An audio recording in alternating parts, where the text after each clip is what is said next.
Buenas tardes y bienvenidos a este quinto coloquio del Observatorio de la Educación para un futuro más humano. Desde el Colegio Nuestra Señora de Sonstadt hemos creído conveniente la creación de esta institución, cuya misión es promover activamente en la sociedad una educación que permita a las generaciones futuras crear entornos de convivencia más humanos. Las funciones de un observatorio son múltiples, pero podríamos resumirlas en tres. Primero, recopilar información sobre un fenómeno complejo como es la educación. Segundo, hacer un diagnóstico sobre la situación. Y por último, proponer soluciones a los problemas que se detecten.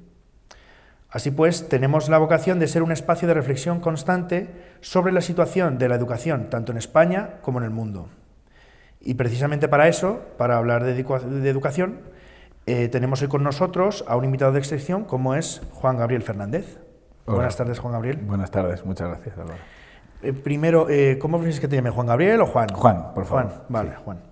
Bueno, en primer lugar agradecerte que hayas venido hasta aquí para poder hablar contigo de tu libro, de tu último libro que has publicado y también para reflexionar sobre educación. Pues es un placer tener a una persona que se toma muy en serio la educación y que ha dedicado tiempo a su investigación y te agradecemos el esfuerzo. Nada, el agradecimiento siempre es mío por la oportunidad de poder hablar y compartir un rato con vosotros.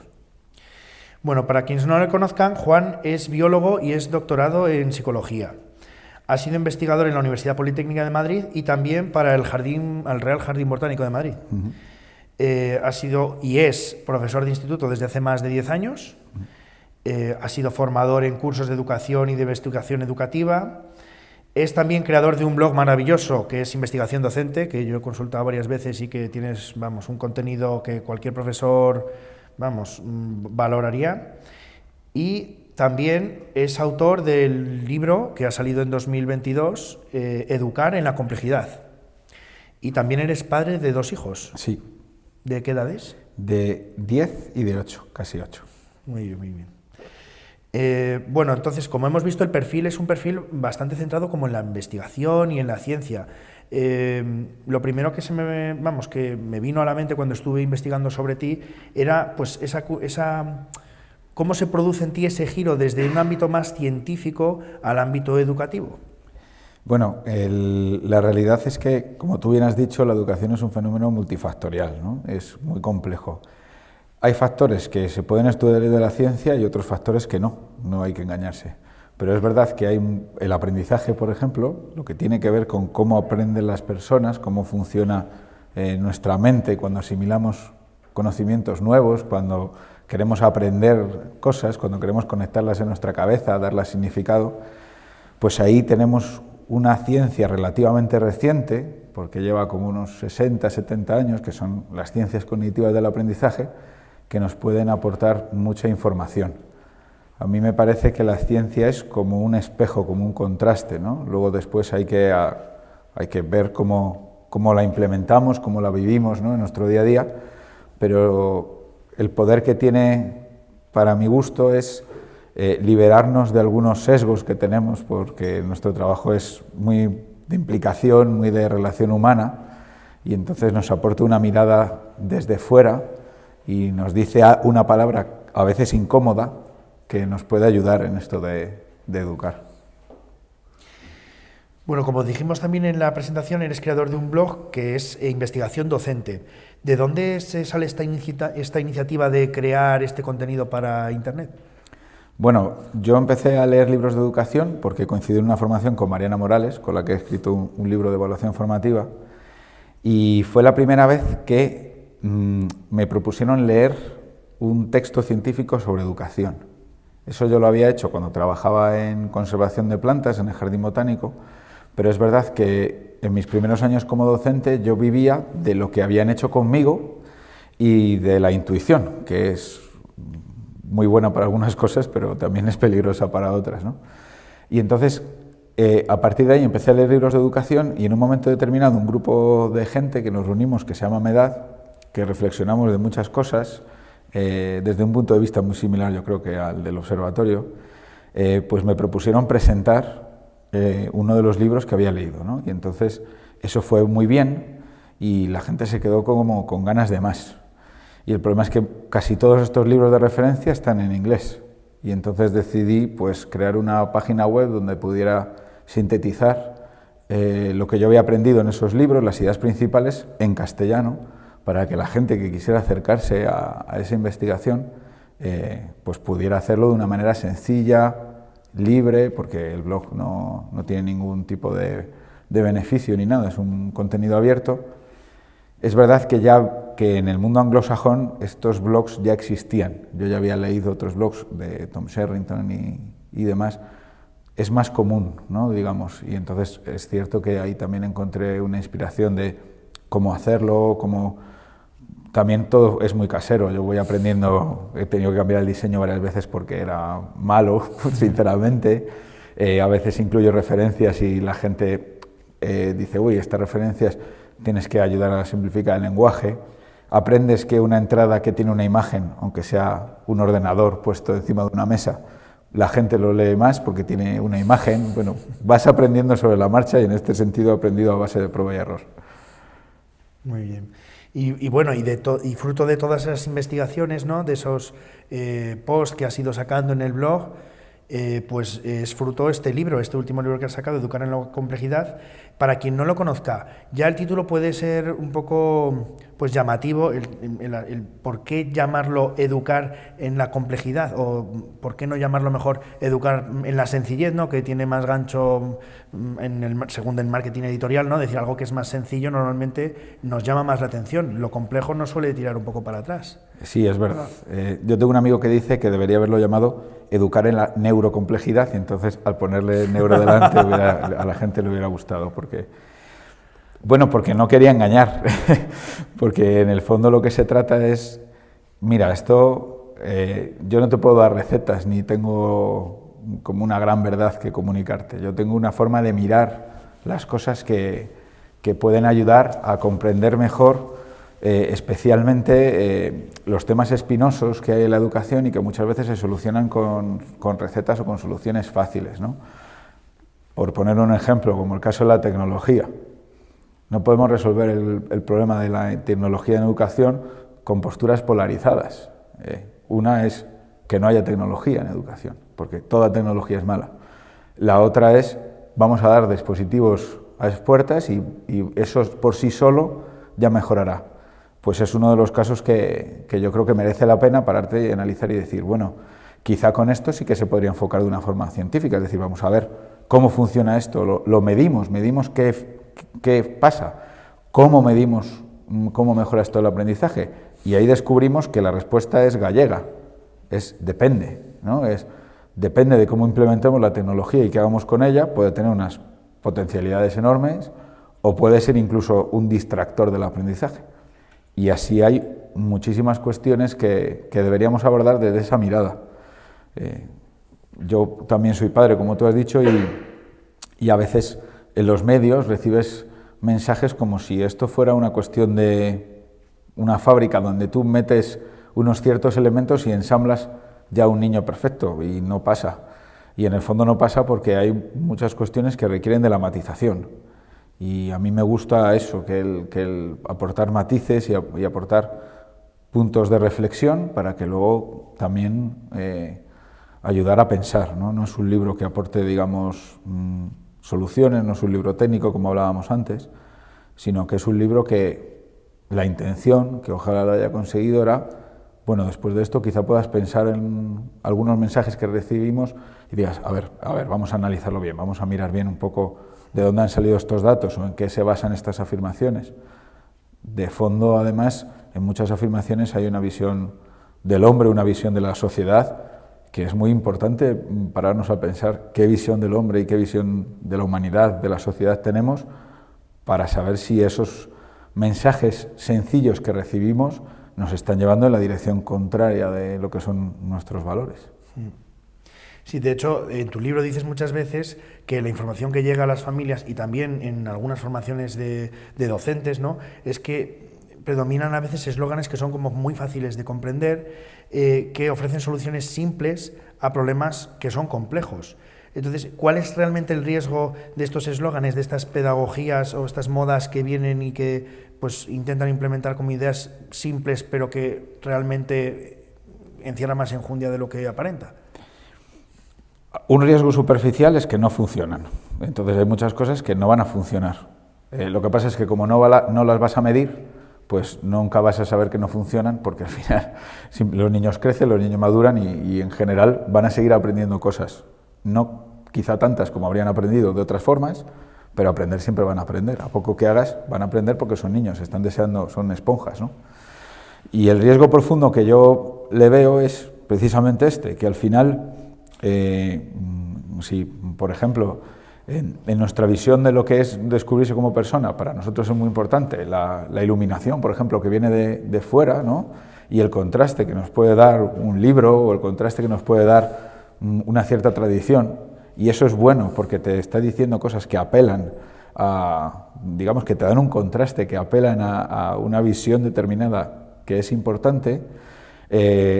Si el eslogan fácil es que el niño es como una especie de descubridor de cosas por sí mismo, entonces confiamos en que todo sea así y que lo que surja es todo bueno, y la realidad es que no siempre pasa, y hay cosas que pasan que nosotros también necesitamos contraste, moldearnos, aprender de los errores, ¿no? Y no es tan fácil como estos eslóganes donde parece que si le dejas más libertad, automáticamente esa libertad va a ser usada para bien.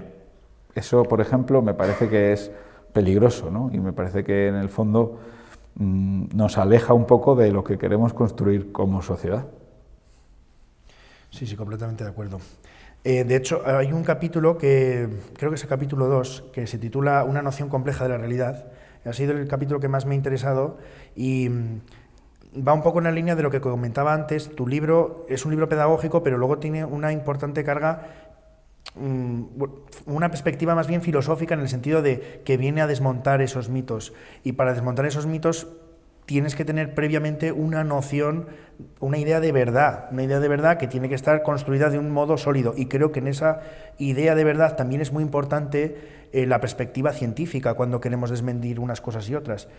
Sobre todo para cuando nosotros queramos evaluar nuestra perspectiva, nuestro pensamiento, saber si estamos siendo o no víctimas de esos sesgos cognitivos de los que hablas en tu libro. Entonces, ¿cómo hacer frente a nuestros propios sesgos cognitivos para saber si lo que estamos haciendo o investigando nos está acercando a la verdad o nos está alejando de ella?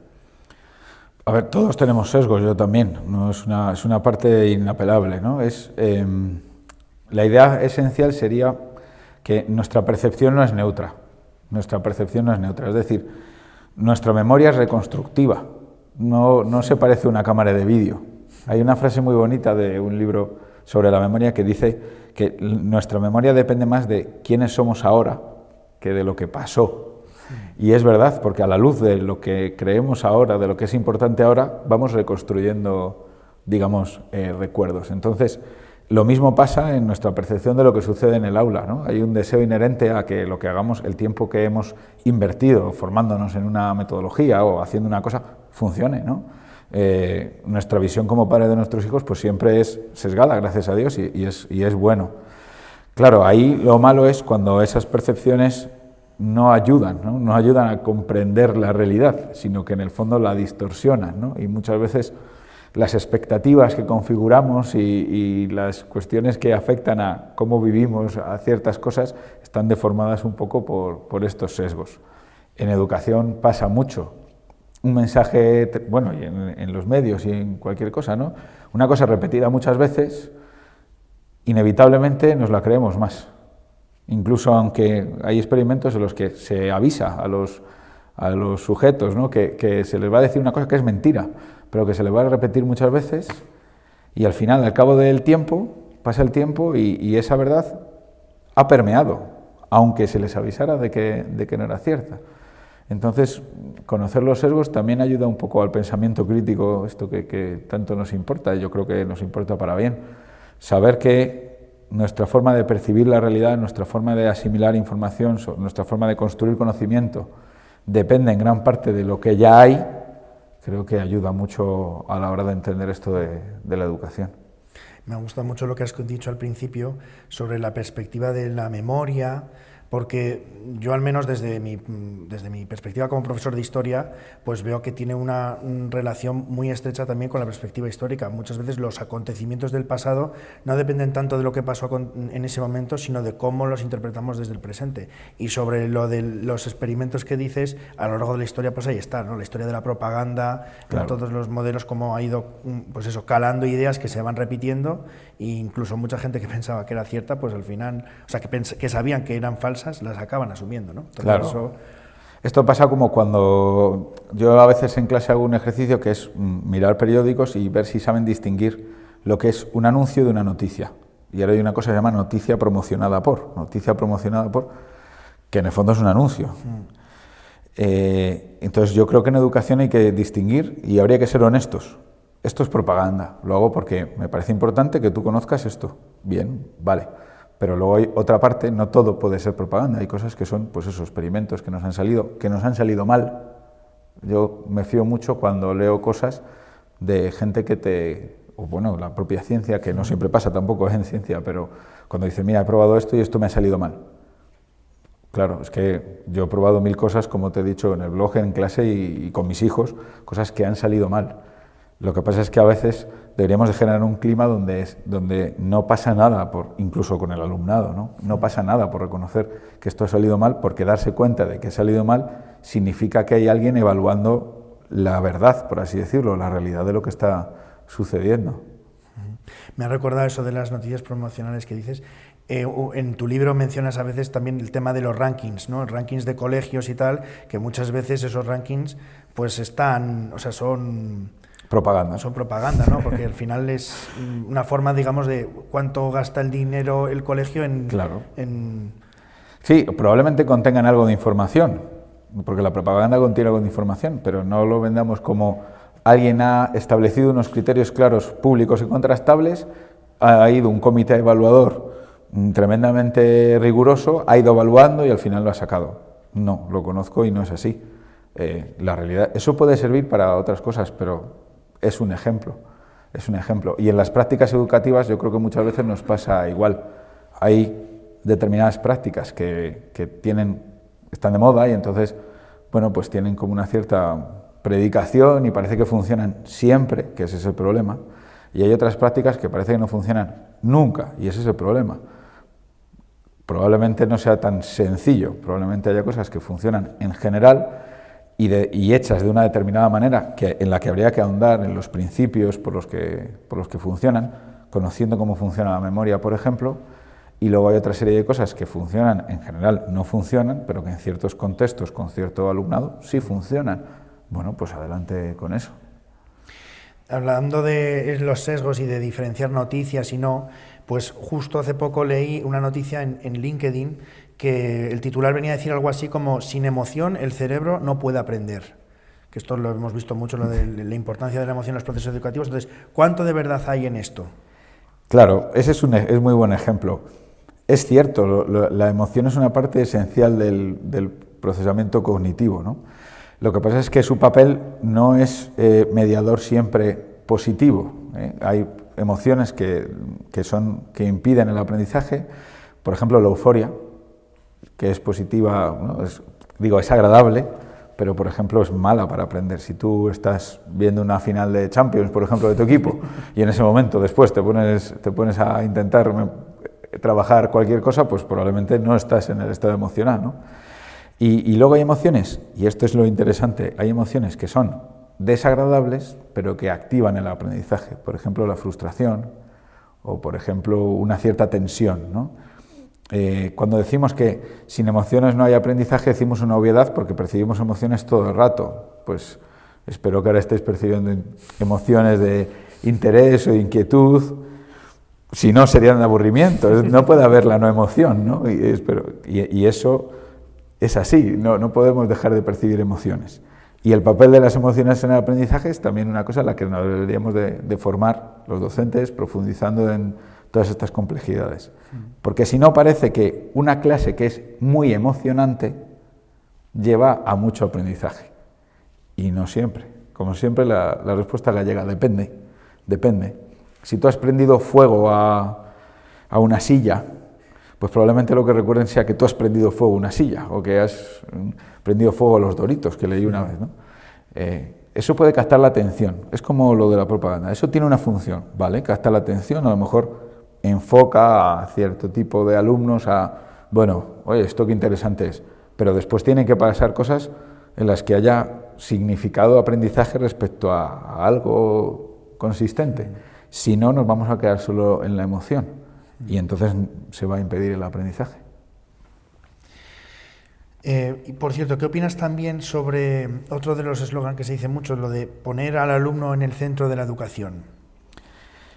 Yo ahí, igual, sé que me han criticado mucho por decir esto, no quiero decir que el alumno no tenga que ser súper importante, fundamental, ¿no?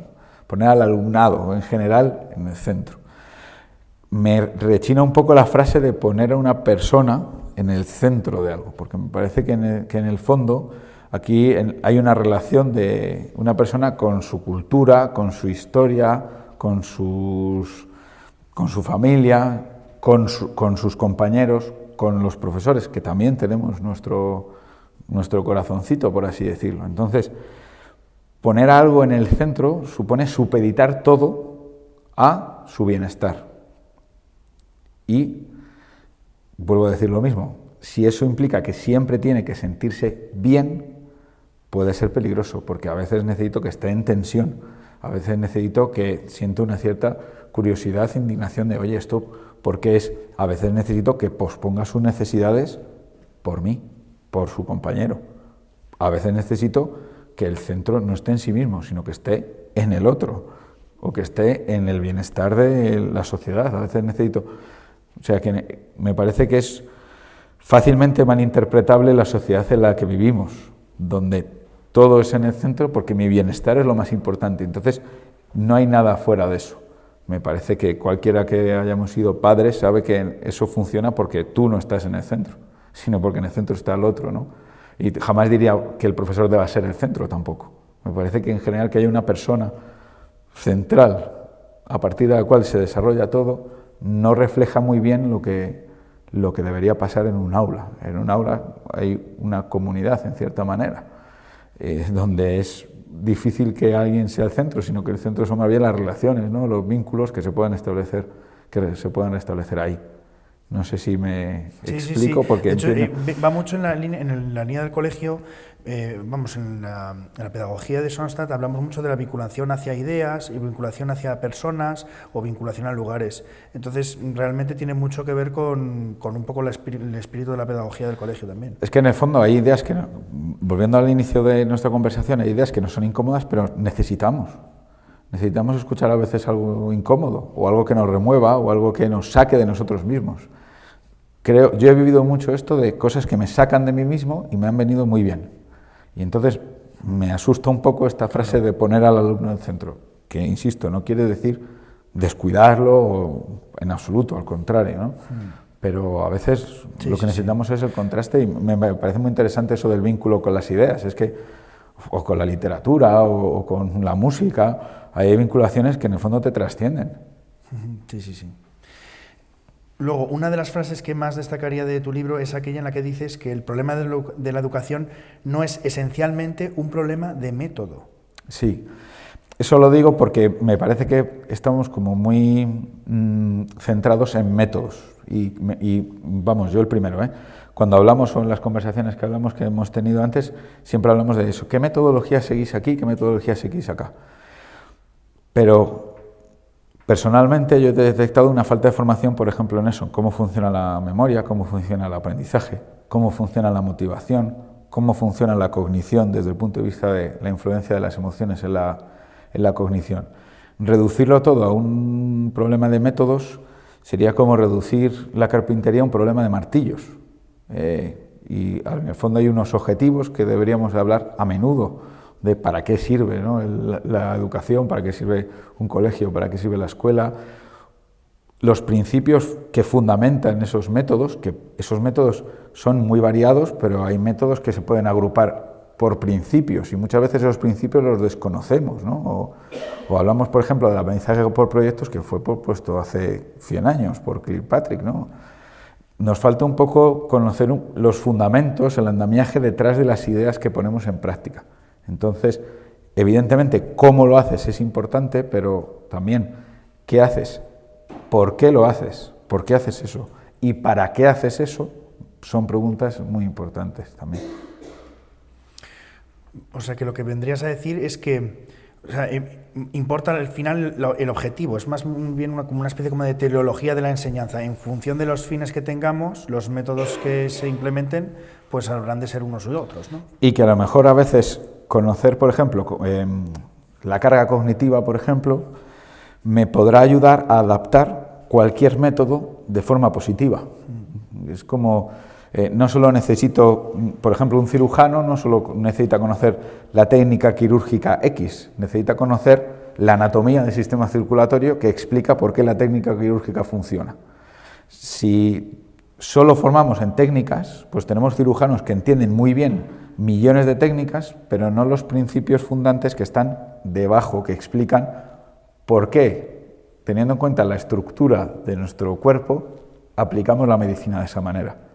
Y en el fondo en educación nos falta mucha formación en conocer la arquitectura cognitiva, cómo funciona la cognición, cómo funciona el aprendizaje. Pero ¿no te pasa a ti a veces que los profesores ahora necesitamos una formación, aparte de conocer nuestras materias, tenemos que saber sobre cognición, sobre metodologías, sobre nuevas tecnologías, que yo creo que eso es uno de los problemas que a veces, y aparte lo que estamos hablando sobre todo, el problema es que las neurociencias también son ciencias que en cierto modo son campos límites de la ciencia, en el sentido de que cada 10 años empiezan a haber nuevos descubrimientos que replantean, o sea que lo que te quiero decir es que parece como un poco complejo construir sobre un campo que todavía está abriéndose, ¿no? Es cierto.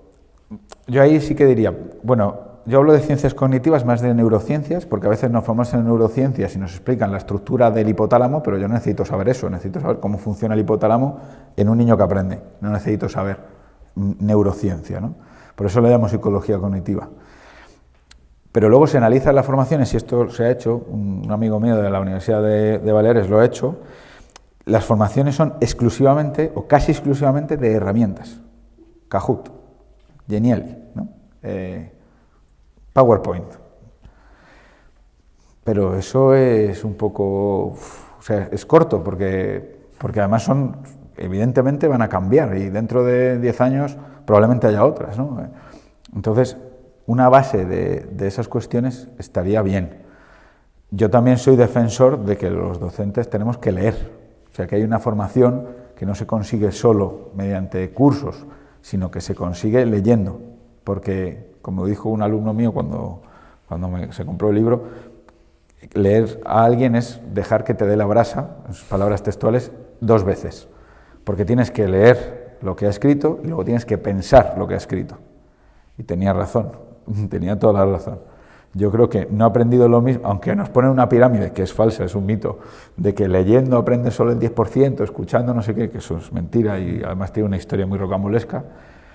Cuando tú lees, estás de alguna forma interiorizando de otra forma. Y yo creo que despreciamos en la formación docente la lectura de una forma inimaginable en otros países. En otros países se entiende que el profesorado lee bastante y que lee, no digo artículos científicos, sino libros de divulgación o de cualquier tipo, es frecuente, ¿no? Y yo creo que también va por ahí la cosa. Es verdad que no podemos aumentar la oferta formativa, hacer cursos de todo, pero bueno, una lectura sobre estos, ahora que hay libros en castellano buenos, no el mío, pero por ejemplo el de Héctor Ruiz de Cómo aprendemos, o el de Stanislas Daen, que es un francés. Por ejemplo, en Francia esto también se hace más, ¿no? Y se entiende que los docentes se imaginan a sí mismos, cuando piensan en un profesor, se lo imaginan siempre cargado de libros. No sé si nosotros fuéramos a una sala de profesores, nos encontraríamos con gente que leyera, y ahí perdemos mucho. No solo por la formación, sino por un tipo de lenguaje, de vocabulario, de manejo de herramientas que para nosotros son muy importantes. Sí, desde luego. De hecho, O sea, si en algo se caracteriza, digamos, la lectura, es que ha sido la principal transmisión del conocimiento y de la enseñanza desde hace siglos. Y de hecho había una idea que me gustaba mucho de tu libro, lo comentaba hace poco, hoy mismo en la sala de profesores, que yo también doy la chapa a veces a los compañeros con las cosas que estás leyendo y tal, y entonces decía, si una idea ha sobrevivido 2000 años, es muy probable que dure otros 2000. Pero si una idea tiene 50 años, no es tan fácil saber si va a durar otros 50, ¿no? Sí, o 5.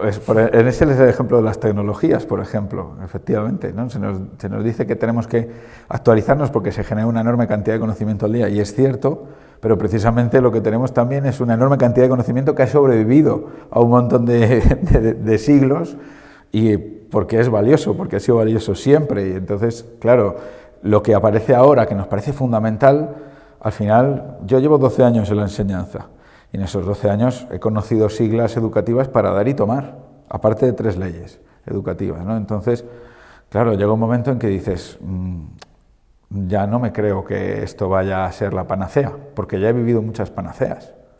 Y entonces, lo que sé es que dentro de 3 años habrá otra panacea, y dentro de 5 otra panacea.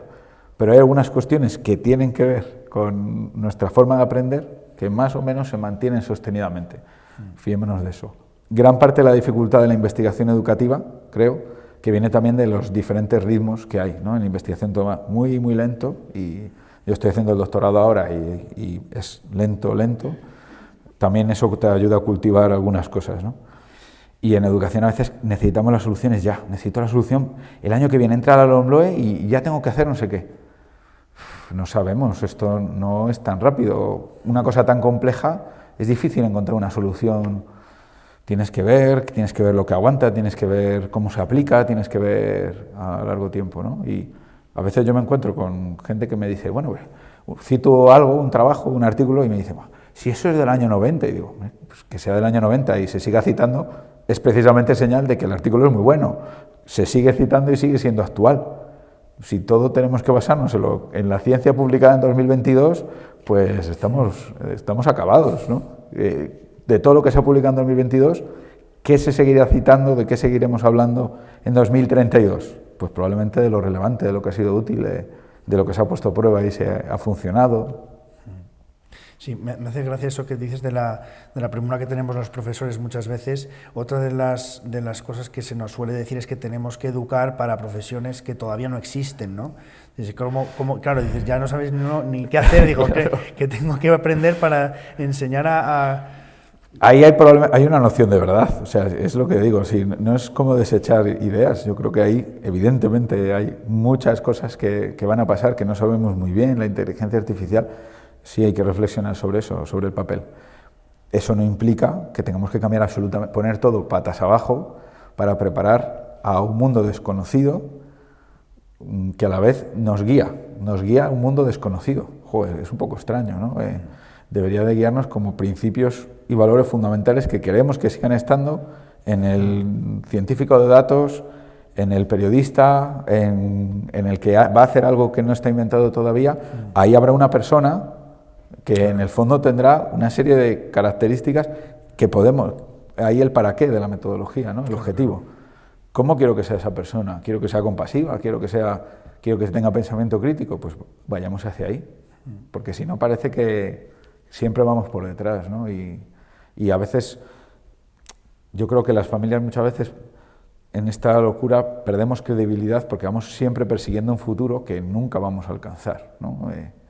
Yo tengo un compañero que hizo un Facebook cuando sus alumnos ya no usaban Facebook. Y entonces dijo, no me va a volver a pasar. Hizo Twitter cuando sus alumnos ya no usaban Twitter. Y ahora va a Instagram y digo, ya te tienes que cambiar al TikTok. Si es que no vas, o sea, es que es imposible, vas siempre detrás. Si pretendes seguir este ritmo es que te vas a volver loco. Vas a dedicar tu tiempo solo a esto. Claro. Porque en el fondo nunca vas a poder. Y hay que asumir eso y decir, bueno, pero en todo eso, ¿qué importa? Claro. Y ahí el principio rector es diferente. Claro. Sí, al final lo que estás diciendo es lo que has dicho antes, ¿no? Las herramientas van cambiando, pero si existen continuidades antropológicas, si existe algo así como una condición humana, tenemos que ver qué es lo que nos importa de esa condición humana para saber, pues eso, el concepto de verdad, el concepto de honor, el concepto de esfuerzo, todo eso. Efectivamente. Que eso no tiene épocas, ¿no? O sea, eso es... Exactamente. Yo creo que en eso, en el mundo de las publicaciones científicas y tal, donde yo me muevo ahora un poco, eso sí que se tiene como muy a gala. Es decir, llevo 2 años escribiendo un artículo. Esto lo han revisado 7 personas y me han puesto pegas a todos. Oye, que esto es muy importante, ¿no? Es el rigor, el concepto de rigor, eso se lleva a gala y creo que nosotros también deberíamos de... Oye, esto que hacemos es riguroso, sabemos lo que hacemos, se lo podemos contar a las familias, porque esto es riguroso, no hemos hecho lo primero que se nos ha ocurrido. Te puedo explicar perfectamente qué bases y qué principios hay en el fondo y por qué hago esto.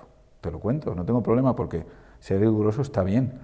Y ahí discutimos y debatimos, pero es importante.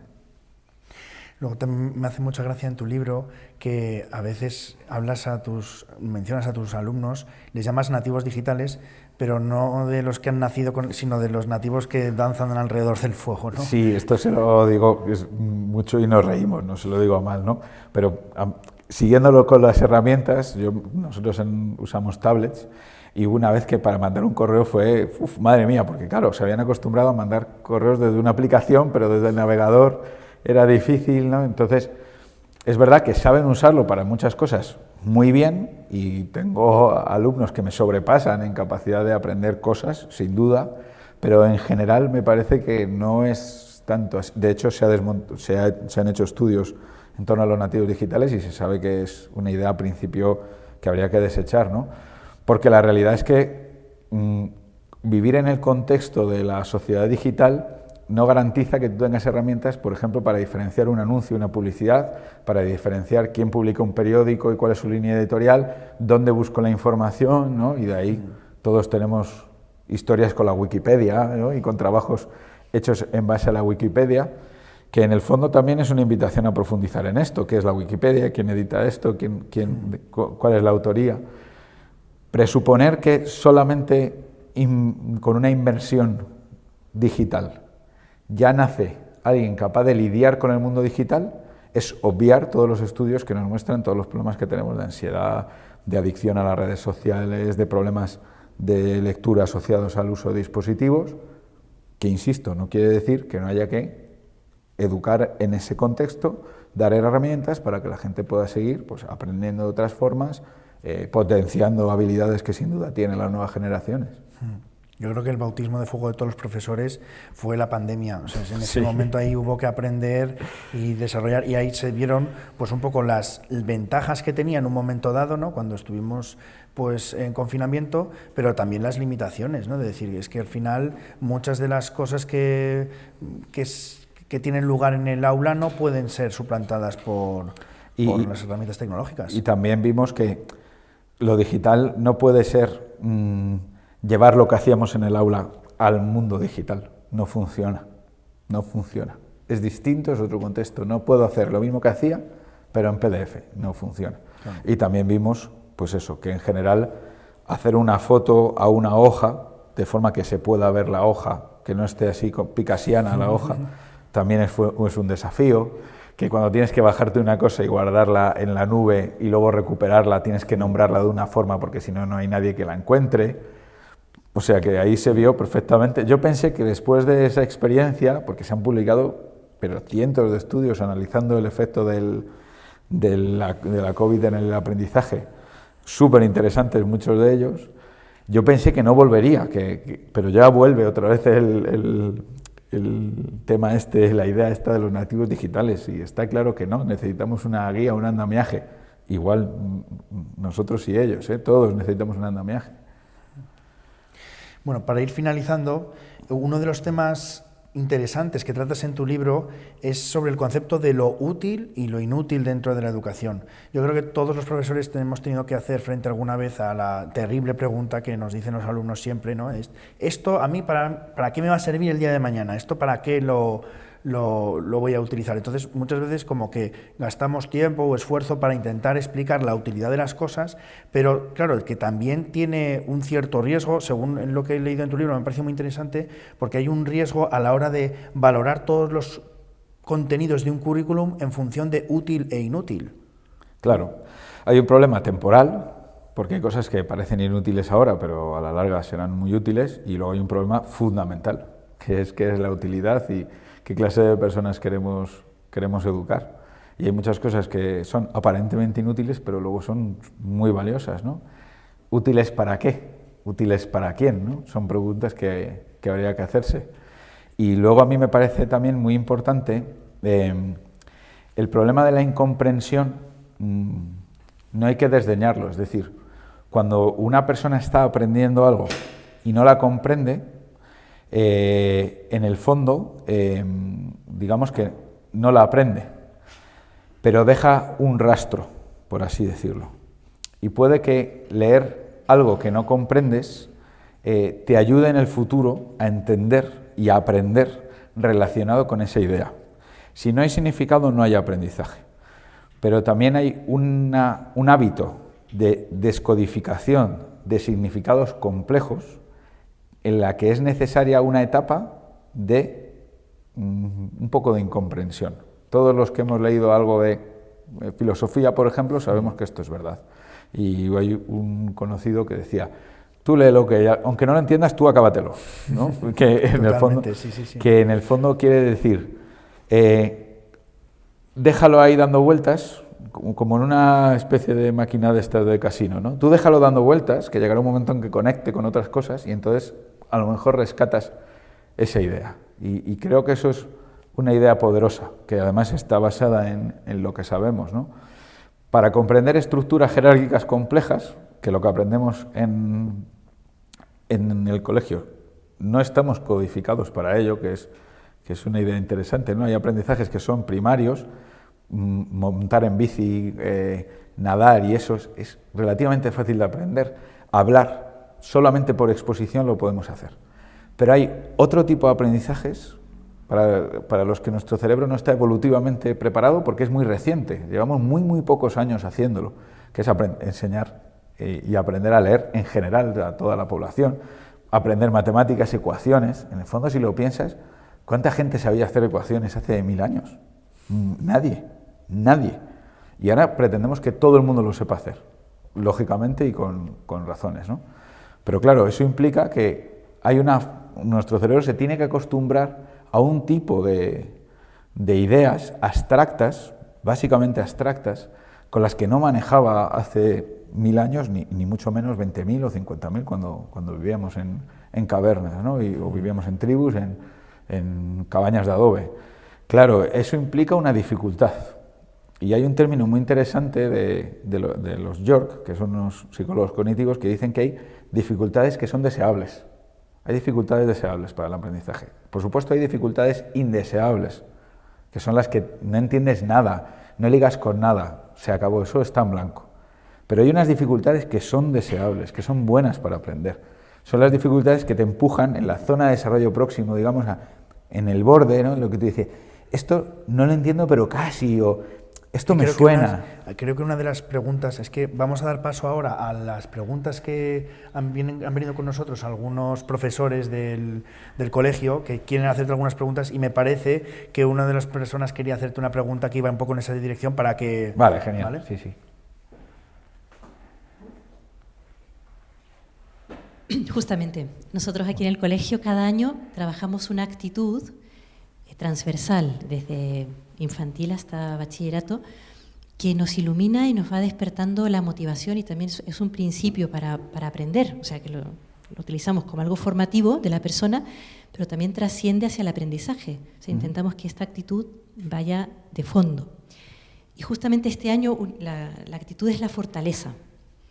Y ahí estaba enganchado, ¿no?, con lo que tú hablas en tu libro de las dificultades deseables.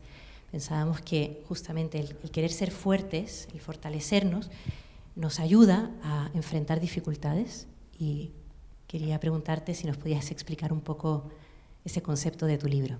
Claro. A ver, es que es muy interesante esto, porque en el fondo, como siempre, es como huir como de las dos visiones polarizadas, ¿no? Que es un poco lo que trato de hacer en el libro. No puede ser todo imposible, no puede ser todo difícil, no puede ser, bueno, aquí cada uno que haga lo que pueda. No, hombre, eso es la jungla. Pero tampoco podemos reducir o eliminar las dificultades, porque las dificultades son oportunidades de crecimiento. Y las dificultades, además, provocan desafío, y el desafío es lo que nos empuja a aprender, en el fondo, es intentar dar sentido a algo que todavía no tenía sentido, y eso son las dificultades deseables. Entonces sabemos que cuando estamos aprendiendo, y también aprendemos actitudes, y también aprendemos formas de ser, cuando nos empujamos a algo que va más allá de nosotros mismos, por eso también lo del centro, ahí descubrimos que efectivamente en el otro puedo encontrar cosas en las que me reconozco, y puedo encontrar en las dificultades cosas que no sabía que tenía. Y me parece que, por ejemplo, la lectura es un ejercicio de esa dificultad deseable. Leer es enfrentarse a algo que quizá un vídeo de YouTube, o ya ni siquiera, eso ya es demasiado largo. A mí me dicen, un vídeo de YouTube de 20 minutos, Dios mío, es larguísimo. Digo, bueno, pues venga, 5 minutos. Claro, en el fondo hay un montón de cosas que tienen que ver con hábitos en las que necesitamos entrenarnos, y necesitamos entrenar a nuestro cerebro, ponernos en situaciones para los que no está preparado de serie. Nuestro cerebro de serie no atiende 20 minutos porque vivíamos comunicándonos, eran actividades sencillas. Pero claro, es que si no eres capaz de hacer eso te vas a perder un montón de cosas y no vas a llegar a descubrir un montón de cosas también en ti y en los demás. Por tanto, efectivamente, me gusta mucho esa idea, ¿no? de ser fuerte para descubrir que en las dificultades hay una oportunidad enorme de crecer. Y en el aprendizaje se ve claramente, y en el aprendizaje de la lectura. Otra idea que me surgía ahora también con esto que has dicho es, todos los que hemos tenido niños, o los que veis niños que están aprendiendo a leer, ves esto de las dificultades deseables.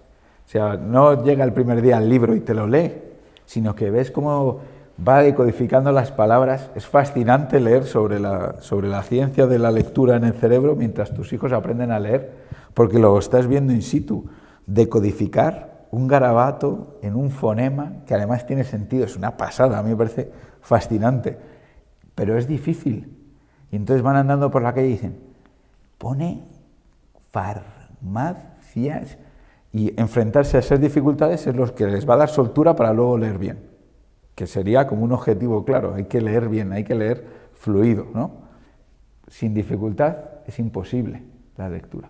Entonces, sigue practicando, aunque leas así a trompicones, es muy importante que sigas practicando, porque esto te va a dar acceso, te va a abrir las puertas a un montón de experiencias, de vidas, de enseñanzas que si no, no accederías, ¿no? Cuando la lectura es a trompicones, tu memoria de trabajo está ocupada solo en decodificar el grafismo, la letra, y no le queda espacio para procesar el significado de lo que está leyendo.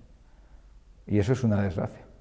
Y eso pasa muchísimo, porque están tan ocupados decodificando eso, no han automatizado la lectura, que toda su capacidad consciente está centrada en que parezca que no me trabo, cuando en el fondo de significado ahí no queda nada después.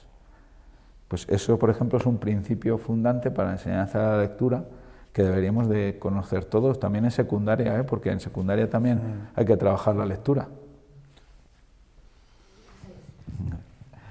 Sí, pasamos a la siguiente pregunta. Esto me recordaba lo que decías, una cosa muy importante que se suele decir, que es cómo se pasa de aprender a leer a aprender leyendo. Claro. Que es justamente esto que estás diciendo, que esa es la clave de la educación. Sí. Pasamos a la siguiente pregunta. Hola Juan, buenas tardes. Hola, buenas. Mira, en tu libro hablas de la teoría de las metas y haces una diferencia entre metas de aprendizaje y metas de rendimiento. Entonces me gustaría que nos explicaras qué son y qué implicación tienen en los procesos educativos, y si pudieras ponernos un ejemplo de cómo aplicas esto en tus clases, te lo agradeceríamos mucho. Muchas gracias.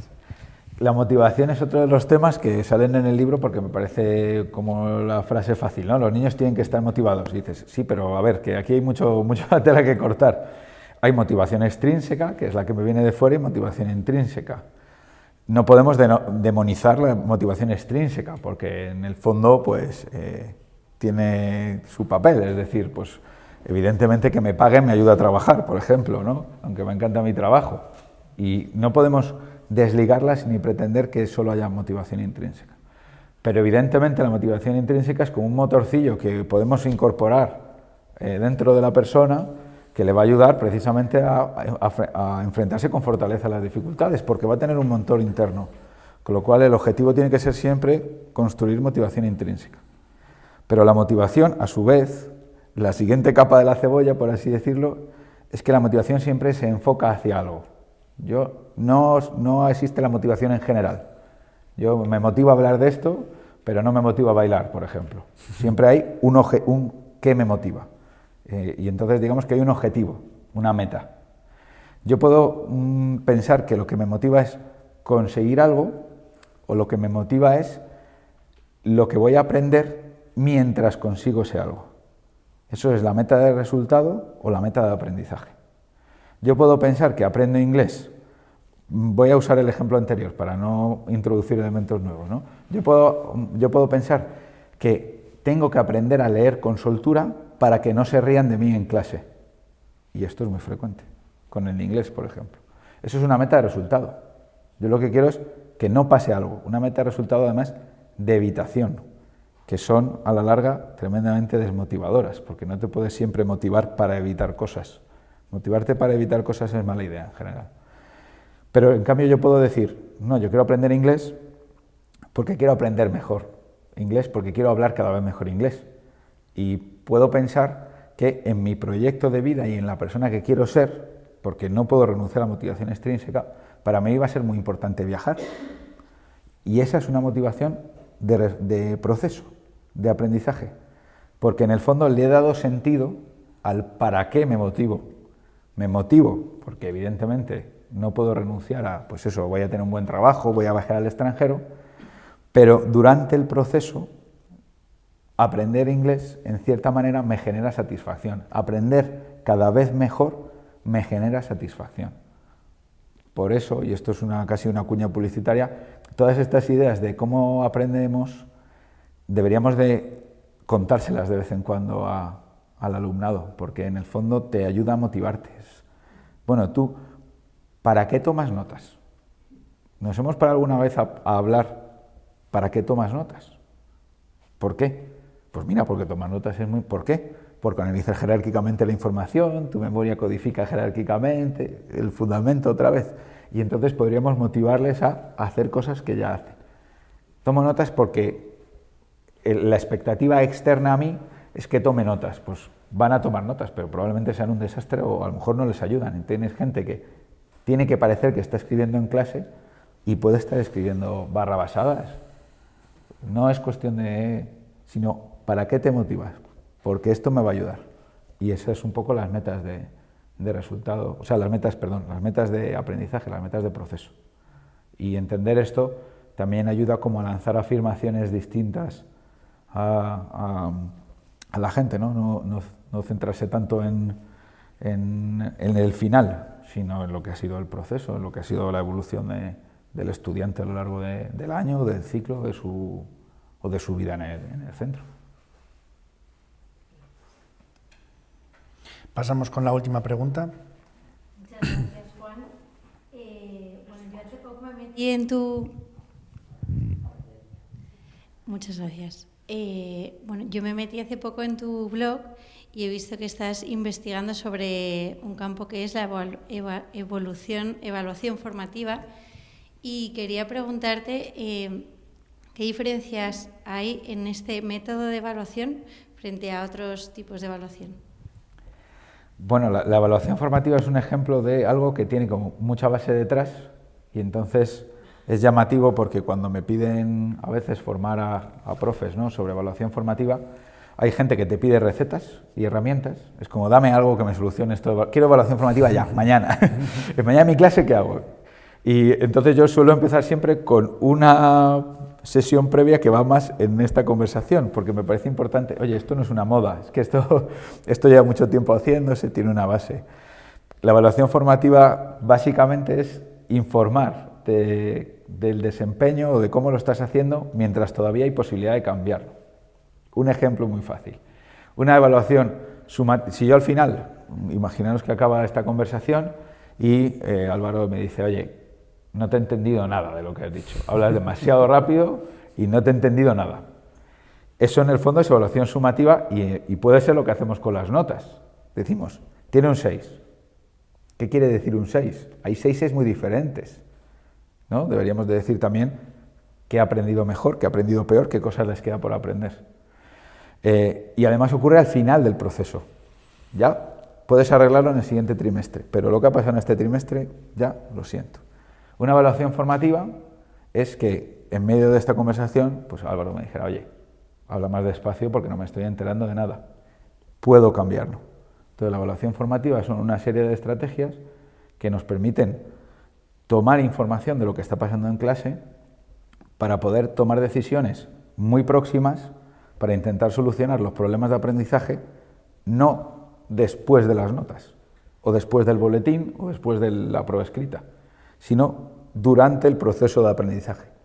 Y entonces eso requiere de una serie de estrategias, porque claro, en nuestras aulas hay mucha gente, pues hay formas de, digamos, sistematizar esto para que no dependa solo de nuestra intuición o que no dependa solo de que podamos ser más o menos activos, de acercarnos más o menos, no, sino que de una forma sistemática obtengamos información de cada alumno para poderle dar un feedback informativo específico que puedan usar para aprender mejor mientras están aprendiendo, al día siguiente en clase, la semana siguiente. Un ejemplo también mío personal, yo en general mando a hacer presentaciones. Si yo a la presentación le pongo una nota, pues en el fondo lo que estoy diciendo es una presentación, un 6, un 7, un 8. Pues a lo mejor lo que necesitan es decirle, a ver, cámbiame las fotos, ponme unas fotos que no estén pixeladas, no me pongas esos tacos de texto sacados de la Wikipedia, resúmeme en 3 ideas, mañana me lo presentas otra vez. Y ahí he aprendido a hacer una presentación. Si yo le pongo notas a 7 presentaciones, no tiene por qué mejorar su desempeño a la hora de hacer presentaciones. Le tengo que explicar claramente cómo se hace una presentación mejor, más bonita, más sencilla, y darle oportunidad para que pueda practicar y poner en práctica eso que le he dicho. Y esas son las ideas fundamentales de la evaluación formativa. Sustituir métodos de información que son pobres con métodos de información que pueden ser más inmediatos y más enriquecedores para el alumnado y para mí. Fenomenal, Juan. Pues hemos llegado ya al final del coloquio. Agradecerte tu presencia aquí en el colegio, nos ha encantado, y recomendar a todos los que nos estén viendo que lean el libro Educar en la complejidad para tomar decisiones desde el conocimiento, porque realmente es un libro que, siendo un libro además breve, que es que te lo puedes leer en un día, sin embargo no da puntadas sin hilo en lo que se dice, y sobre todo que con un lenguaje muy sencillo pues llegas a tratar con ideas que son complejas, y está dirigido tanto a familias como a educadores, y yo creo que pues hace mucho bien al panorama educativo, desmontar muchos mitos de los que pues circulan por medios, redes, etcétera. Pues muchas gracias por tus palabras y por la oportunidad de estar aquí, de compartir este rato que me ha encantado. Pues hasta aquí el coloquio de hoy.